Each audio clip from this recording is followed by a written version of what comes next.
talk about the big investors also going into this. I told you what the climate bill would represent, and that's exactly where they're pretty much going with this thing.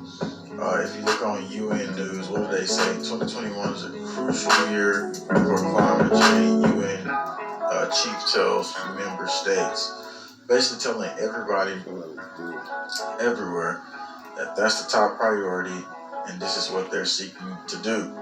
Now, how is this going to shift things or change things? We'll talk about that. When you look at this scenario that we're in, they're putting the carbon taxes back on the table, and this could cause the UN intervention to come because, again, I know you've been hearing me say this a lot, but I told you, the Texas power grid situation would then strike the situation of the emergency declaration, which is what we're seeing in one county, and it's in Washington. They've declared their own individual climate emergency, which under certain agreements would they be bringing in the UN? That's the question. But under all of this, this is how they get to come in. So the whole story of Texas and then Oklahoma and everything else kind of leads them down to the pipeline of this, because you got to remember problem, reaction, solution. This is how it goes. Now, moving into this next piece of information I want to show you, I'm going to actually show you who did it. Thurston County Board of Commissioners okays Climate Emergency Declaration Mitigation Plan, February 16, 2021. Now, let's do a web search, show you where that county is at. That county is in Washington State. So if you're in that area, you're now under climate emergency based on what they're saying here, and I'm going to read it to you. Climate Emergency Declaration Mitigation Plan, February 16, 2021. The people passed this up. But now you have to, what's going to follow is a couple other states are probably going to do the same thing. And then there's going to be some states that doesn't want this reality that's going to try to push back against it. But this is the Agenda 2030. I hope you know that. Thurston County has adopted an interlocal climate mitigation plan that aims to significantly reduce greenhouse gas emissions over the next 3 decades. The Board of County Commissioners unanimously approved resolution adopting Thurston Climate Mitigation Plan in partnership with cities of Lacey, Olympia, and Tumwater. The plan aims to reduce emissions by 45% below 2015, which means they're probably going to unveil climate taxes and everything else, and they'll do it under the guise of an emergency, just like they did the whole situation with the pandemic. But the board also amended and approved the resolution that declares a climate emergency. The initial resolution declared a climate crisis. This was subsequently changed following abundant public comment in favor of emergency wording. County Manager Ramiro Chavez read the resolution aloud to underscore the impact of climate change in the region.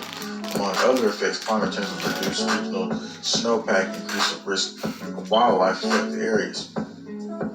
Here they are. Climate change has become an existential crisis, posing one of the most serious threats to Earth's survival and humanity's existence. A crisis that intersects and compounds all other crises facing humanity on our Earth. Now, I agree that a lot of things has been devastated and demolished, and lots of, the water, even in Mississippi, governments never came and cleaned it. So now you're telling me, and all the fluoride in the water, governments never came and cleaned it. So are you telling me that you're going to come and really help us? This is what they want to put the perspective out there for. But in other words, we can see a different spectrum coming to be under climate emergency. So this is the first county to actually do it. Why is it important? Because you gotta watch what happens and how new laws roll out. Like I said, there's gonna be a day coming when they say blackout on Sundays, like they already do all across the world, and do it for climate change. And then they're telling you the cars, you don't need it anymore. A lot of stuff ties into this agenda. Here's another thing. Who's invested into this? The world's first autonomous power plant would be a win for the grid. You see, renewable energy, but also AI society, where they have an autonomous grid controlled by the AI, where it has data analytics and all types of other stuff. So this Mitsubishi's Power T.2 plant is designed to be a seismic shift in power generations. That's where they want the grid to go, autonomous AI control. And again, With a grid like that, you never know what type of switch they have to control it, just like they control the normal grid. Opinion. Bill Gates explains why he's optimistic about preventing catastrophic climate change, even as he warns we have no time to waste. So transition to clean energy will have to be driven by both governments and private sector working together, just as the personal computer revolution was.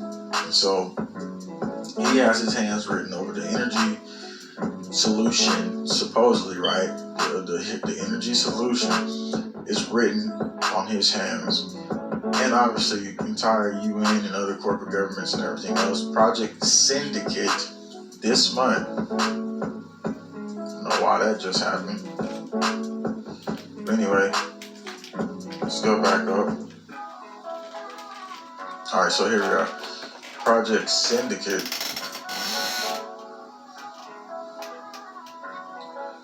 Really? Alright, here we go.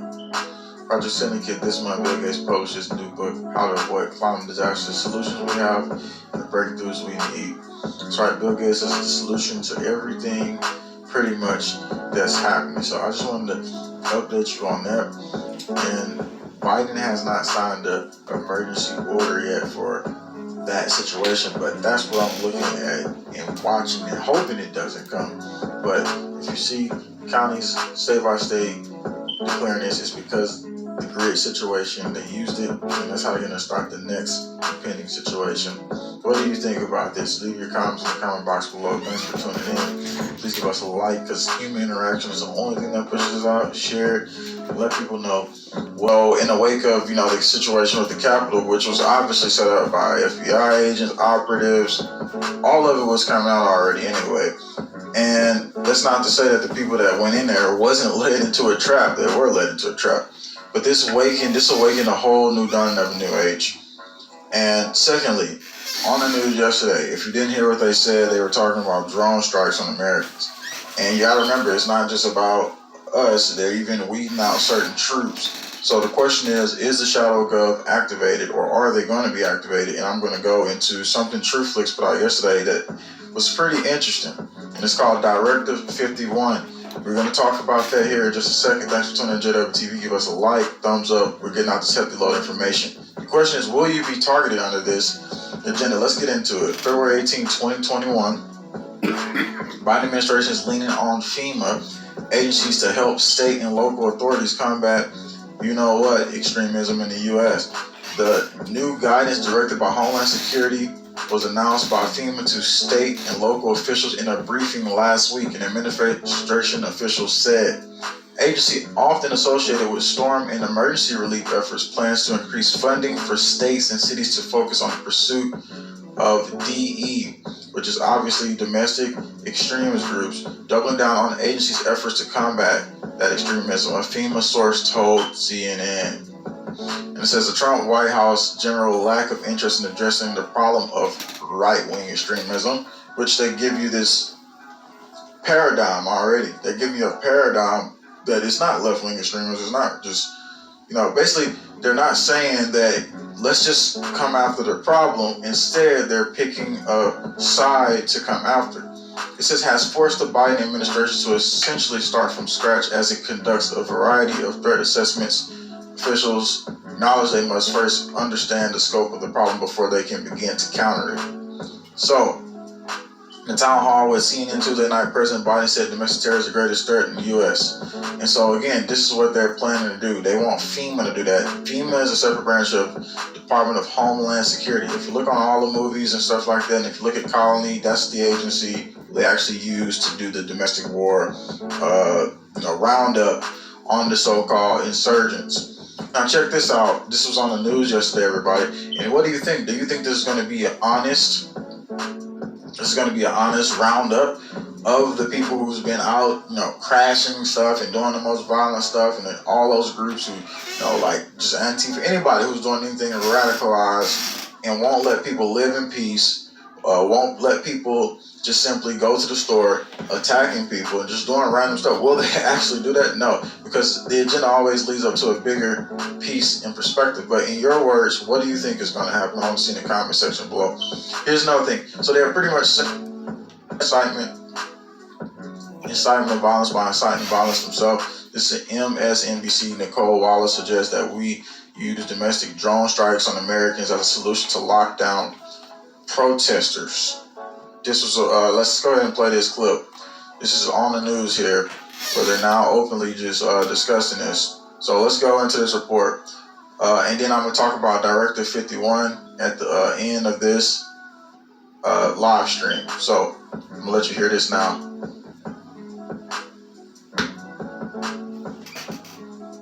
Law enforcement earlier this week that there is until the end of April a persistent threat of domestic extremism, domestic terrorism carried out in the ideology and around this belief that the election was fraudulent, that the COVID restrictions are unnecessary. All of those ideologies pushed by Donald Trump. But my question for you is around incitement. We had a policy, and it was very controversial, it was carried out under the Bush years and under the Obama years, of attacking terrorism at its root, of going after and killing, and in the case of Amr al-Awlaki, an American, a Yemeni American, with a drone strike for the crime of inciting violence, inciting terrorism. Mitch McConnell was in the Senate then. He was in the Senate after 9/11 too. How does Mitch McConnell, who understands that the way you root out terrorism is to take on, in the case of Islamic terrorism, kill those who incite it, how does he not vote to convict someone that he said on the floor of the Senate incited an insurrection?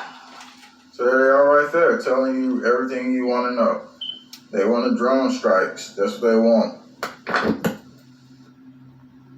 We're not talking about battling, with just words anymore. We're not talking about battling with just coming down and just having agreements and saying certain things should be restricted or taken somewhere. We're talking about drone strikes now. This is what they're talking about. And I just wanted to show you that clip quickly here as they go through the situation. Now, I want to come out of this screen here and then take you to the next piece of information. That's them on the news saying that. That was February 5th, actually, not yesterday. So, what do you think about that, everybody? I mean, do you really take all that's basically being said as an honest way to weed out stuff? And, it's a larger crackdown. Even, like, law groups and stuff like that. Even ACLU said it. Like, this could be a larger crackdown that we don't need. And so now you notice that the military is getting purged as well. They've been getting purged for the longest now here. And obviously it's just going to be that one-sided, they want the one-sided, communist troops to just come out, just, obey, follow orders. That's what they want pretty much here in my, and it says, Washington Defense Secretary Lloyd Austin has ordered hundreds of Pentagon advisory board members to communist troops to just come out, just, obey, follow orders. That's what they want pretty much here in my, and it says, Washington Defense Secretary Lloyd Austin has ordered hundreds of Pentagon advisory board members to resign this month as a part of board reviews of panels, essentially purging several dozens who were appointed last minute under the Trump administration. During the last 2 months of the tenure, former acting Defense Secretary Christopher Miller removed a number of longtime members from several defense policy, health, science, business boards, replaced many with loyalists of former President Donald Trump. More than 30 of those replacements will now be forced to resign, including former GOP House Speaker, retired Brigadier General Anthony Tyler, a former Trump campaign manager. This is literally the whole shifting of everything right there. So I just wanted to put that out. They're talking about drone striking people now, saying like, oh, well, that's no way to, we need to weed out, the terrorism, and then somehow we need to strike you.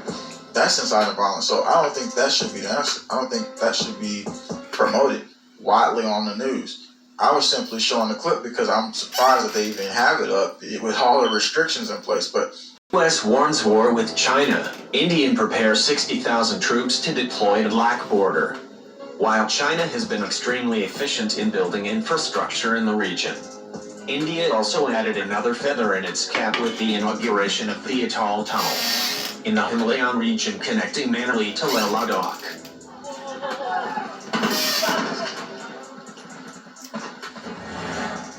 The report further says that the Chinese People's Liberation Army has the capability to threaten this tunnel during a conflict and make it unserviceable. The major reason behind the clashes that erupted in June between India and China has also been the construction of a road in the Galwan region, although this wasn't the first time in 2017. The Doklam standoff was also triggered by the Chinese People's Liberation Army trying to build infrastructure in the Bhutan-controlled plateau.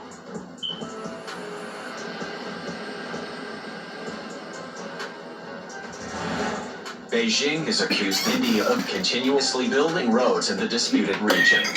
New Delhi has also claimed that the Chinese troops had been laying a network of fiber optic cables at a western Himalayan flashpoint with India. However, the claim has been vehemently rejected by the Chinese Foreign Ministry.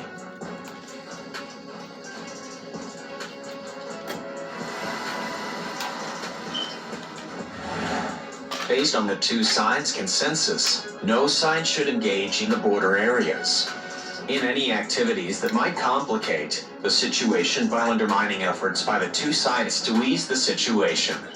Chinese Foreign Ministry spokesman Wang Wenbin said last month.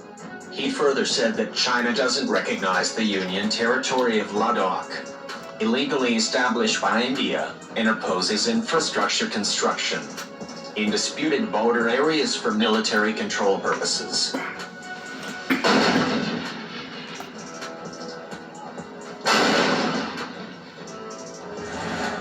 Another point of contention between India and China is the expansion of the Daulat-Begoldi Road, which is an all-weather condition road, usable all round of the year and is only 20 kilometers from the Karakoram Pass, and is parallel to the line of actual control with China in eastern Ladakh.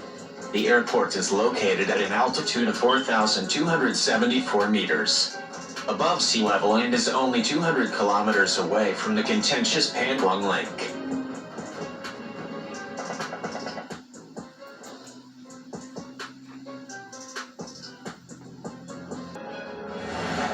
Defense analyst Rohit Bats told SCMP that India deliberately didn't make strong border infrastructure, unlike China that started the work in the 1950s. However, the mindset has undergone a change now after India and China are frequently engaging in standoffs along the line of actual control.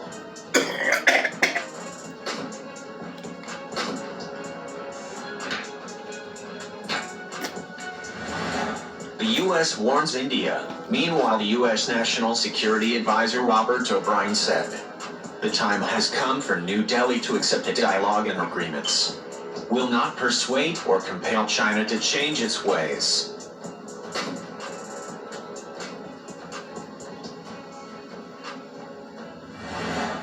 Chinese Communist Party's territorial aggression is apparent on its Indian border, where China has attempted to seize control of the line of actual control by force.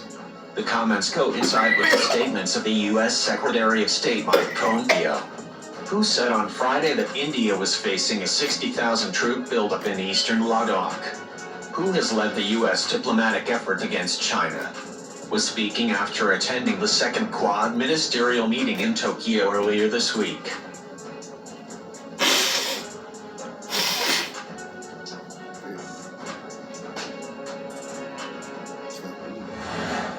The Indians are seeing 60,000 Chinese soldiers on their northern border. Pompeo was quoted as saying after returning from Tokyo, where he met Foreign Minister S. Jaishankar, "I was with my foreign minister counterparts from India, Australia, and Japan, a format we call the Quad. 4 big democracies, 4 powerful democracies, 4 nations, each of whom had real risk associated with the threats attempting to be imposed by the Chinese Communist Party."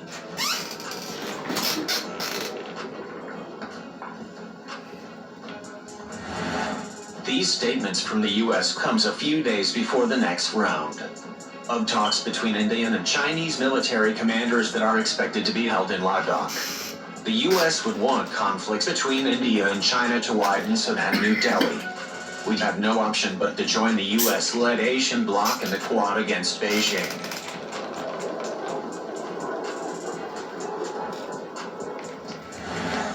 Being 60,000 are 600,000 Chinese People's Liberation Army soldiers at the line of actual control.